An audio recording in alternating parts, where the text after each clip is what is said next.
ሰላም ከመይለኹም ክቡራት ተኸታተልትና ናብዚ ቻናል እንኳዕ ብድሓን መጻኹም። አባያ በእምነት ደቂ ሔዋን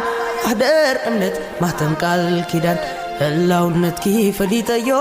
ብብሌን ዓይኒ ኸሪአዮ ብሕታውነት ሰጊረዮ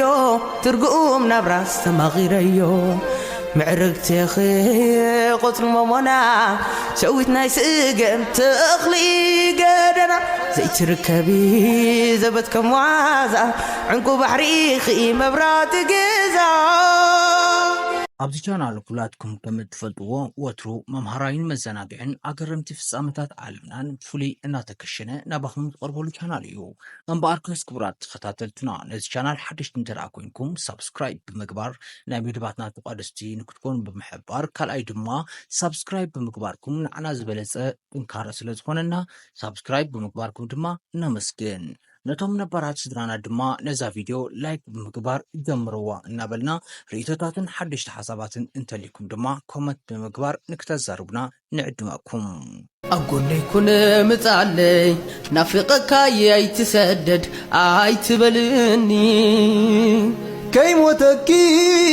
أفركبي أبوت هيكوني فغري حسبي تملس باب دعجز أخي ينافق الله لبين عخي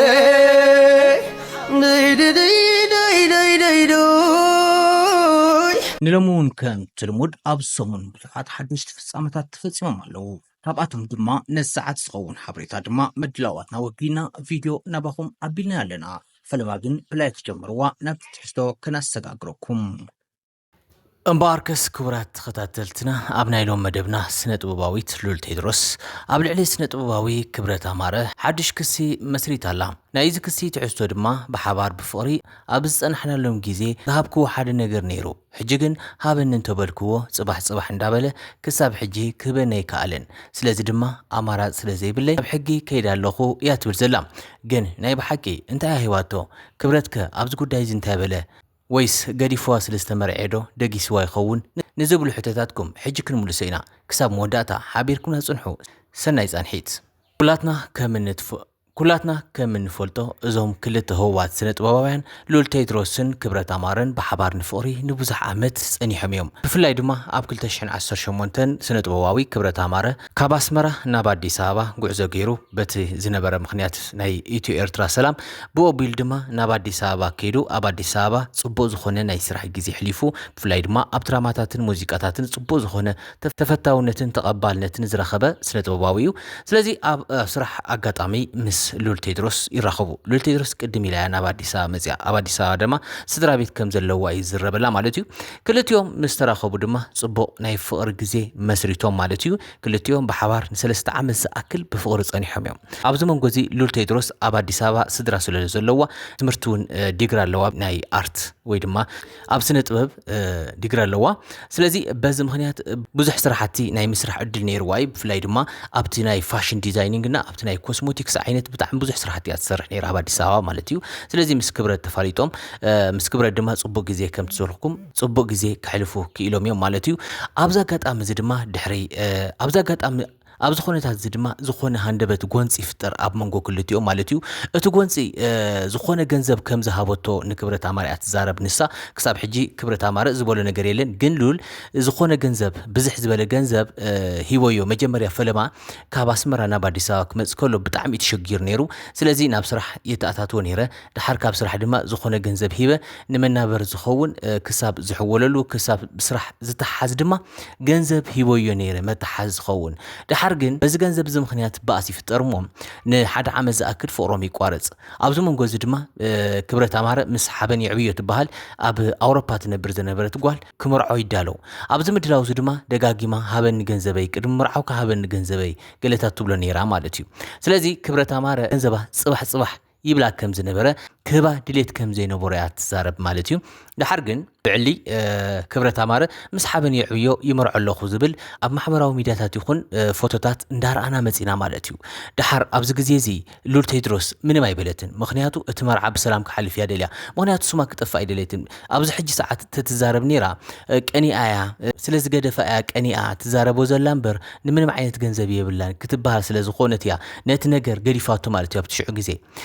ክብረት ኣማረ ተመርዑ ክሳብ ናይ ሕፁነት ናይ ሽርሽር ግዚኡ ናብ ብዙሕ ቦታታት እንዳኸደ ክሳብ ዝዘናጋዕ ምስ ተመርዓት ምስ ሓበን ይዕብዮ ማለት እዩ ንሳ ምንም ኣይተዛረበትን ሱቅ ያይላ ማለት እዩ ምክንያቱ ገንዘቡ ነይርዋ እዩ እንዳወፀት ብዓርሰ እምነት ትሰርሕ ከም ዘላ ጽቡቕ ግዜ ትሕልፍ ከም ዘላ እንዳተዛረበት ኣብ ቃለ ምሕትታ ኩሉ ከምዚ ዓይነት ጽቡቕ ዘረባታት እንዳተዛረበት ያጸኒሓ ማለት እዩ ሕጂ ግን እንታይ ዝብል ሓሳብ ኣምጽያ ንምንታይ ገንዘበይ ዘይትበኒ ዝብል ሓሳብ ኣምጽያ ገንዘበይ ሃበኒ ኢላቶ ንሱ ድማ ክሳብ ሕጂ ከም ትዘልኩኩም ኣብ ሚድያ ወፂኡ ዝበለ ነገር የለን ግን ጽባሕ ይብለኒ ኢሎ ኢላያ ጽባሕ እንዳበለ ግዜ ይበልዕለ ኢሎ ስለዚ ኣነ ዘጋጥመና ስለ ዘይፈልጥ ብፍላይ ድማ ነቲ ናይ ፕሮሰስ ናይ ካናዳ ፕሮሰስ ይውድኡ ከም ዘለው ምስ ሰበይቱ ከምዚ እንዳበለት ያ ተዛረብ ዘላ ማለት እዩ ስለዚ ገንዘበይ ንክበኒ ሓቲቶየ ብዛኣምኖም ይዕርኽቱ ብዘቕርቦም ሰባት ሓቲቶየ ግን ዓይነት ዝሕጉስ መልሲ ኣይረኸብኩን ስለዚ ናብ ሕጊ ሰዲዶየ ኣለኹ ያ ትብል ዘላ በዛ አጋጣሚ ብጣዕሚ ከቢድ ዝኾነ ኣብ አዲስ አበባ ዘሎ ኩነታት ትፈልጥዎ ይኹም ብፍላይ ድማ ብልዕሊ ኤርትራውያን ብጣዕሚ ብዙሕ ግፍዕታት ዝበፅሕ ዘሎ ኣሽንኳይዶ ከምዚ ዓይነት ምኽንያት ረኺቦም ብዘይ ምኽንያቱ እንዳኣሰርዎም እንዳጋላትዕዎም ዓፋር እንዳወሰድዎም ኣብዘይ ፈልጥዎ ቦታታት እንዳወሰዱ እዮም ዝኣስርዎም ዘሳቂዎም ዘለው ማለት እዩ ስለዚ ነዚ አጋጣሚ ዝተረኺቦማ ግደፍዎ ንክብረት ኣማረ ናበይ ከም ዝወስድዎ ማለት እዩ ስለዚ ብቀረባ ዝፈልጥዎ ንክብረት ኣማረ ድማ ንሉል ከምዚ ኢሎም እዮም ንምንታይ ከም ዝትገብር ዘለኺ ንሕና ኣብ ኣሸጋሪ ኩነታት ኮይና ንስኺ ንምንታይ ከምዚ ዓይነት ክሲ ኣብ ልዕሊ ሓውና ትኸስ ዘለኺ ዝብል ሓቶማ ነይሮም ንሳ ግን በቃ ገንዘበይ ኣሁብኒ ገንዘበይ እንተሂውኒ ምስ ወዲ ዝርክብ የብለይን ምክንያቱ ነበረና ርክብ ዝነበረና ጻንሒት ብጣዕሚ ጽቡቕ እዩ ብጽቡቕ ግዜ ኢና ሕሊፍና ስለዚ ርክብና ስለ ዝተቋረፀ ኣነ ኣብዚ ናይ ወዲ ዝርክብ ክርከብ ኣይደልን ግን ገንዘበይ ኣሁብኒ ዝብል መልሲ ሂባትና እዮም ዝብሉ ስለዚ ሉል ገንዘበይ ሃበኒ ኣትውለላ ንሱ ድማ ዝበሎ መልሲ ክሳብ ሕጂ የለን ኣይሰማዕናን ኣብዚ መጽ ሓበሬታ እንተሃልዩ ድማ ክንዛረበኩም ኢና ስለዚ ግን ብሓፈሻ ሉል ቴድሮስ ነቲ ጉዳይ ናብ ክሰብ ጽሓቶ እያ ናብ ናይ አዲስ አበባ ፖሊስ ሕሊፋ ሂባያ ማለት እዩ ምክንያቱ ድማ ስለዚ ሃባ እያ ትብል ዘላ ማለት እዩ ስለዚ ናይ አዲስ አበባ ፖሊስ ገና ምርመራ ይጀመረን ዘሎ እዚ ነገር እዚ ብሽምግልና ተዘይተወዲኡ ናብ ምርመራ ገጾም ክኸዱ እዮም ኣብ ምርመራ ድማ ኤርትራውያን ምዃኖም ክፈልጡ ይኽእሉ እዮም ምክንያቱ ሉል ቴድሮስ ኣብ አዲስ አበባ ብጣዕሚ ብዙሕ ስድራ ቤታት ኣለዋ ጠንካራ ስድራ ቤታት ኣለዋ ተኣማሚና እያ ትነብር ማለት እዩ ንበዓል ክብረት ኣማረ ግን ስደተኛታት እዮም ስለዚ በዚ ነገር ክተጥቅዑ ስለ ትኽእል ኩልኹም ብቐረባ ትፈልጥዎም ኣሕዋት ክተተዓርቆም ትኽእሉ ኢኹም ማለት እዩ ስለዚ ብኸምዚ መንገዲ እዩ ዝኸይድ ዘሎ እዚ ነገር ግደፊ እናተባህለት እያ እስካብ ሕጂ ማለት እዩ ግደፊ ከምኡ ኣይትግበሪ ከይጉዳእ ሓውና እንዳበሉ እዮም ግን ድማ ከምዚ እንተኾይኑ ኩልኹም ኤርትራውያን ብቐረባ ትፈልጥዎም ክትዓርቅዎም ኣለኩም ምክንያቱ ኩነታት ትፍርእዎ ኣለኩም ምስቲ ናይ ኤርትራ ዘሎ ጎንፂ ከተሓዝዎ ይኽእሉ እዮም ንዕኡ ከሳቂዎ ይኽእሉ እዮም ኣብ ልዕሊ ኤርትራውያን ዓብይ ፅልኢ ስለ ዘሎ ብኸምዚ ክጎድእዎ ስለ ዝኽእሉ ነትወዲ ከምዚ ግበሩ ንስኸውን ልቦና ይሃብኪ ከምዚ ዓይነት ነገር ክትገብሪ ደስ ኣይብልን ንክልቲኦኹም ብፍቕሪ ክሳብ 3 ዓመት ዝኣክል ፀኒሕኹምስ ንኸምዚ ምጭክካን ብጣዕሚ ጽቡቕ ኣይኮነን እሞ ኩልኹም ተሓባቢርኩም ነዚ ነገር እዚ ክትፈትሕዎ እንደሊ ንሕና እውን በዛ አጋጣሚ እዚ ተዓረቁ ንብል ማለት እዩ እምበኣርከስ ክቡራት ተኸታተልትና ናይ ሎሚ ዝነበረና መደብና ነዚ መስል ነይሩ ክሳብ ብኻሊእ መደብ ንራኸብ ድማ ሰናይ ጻንሒት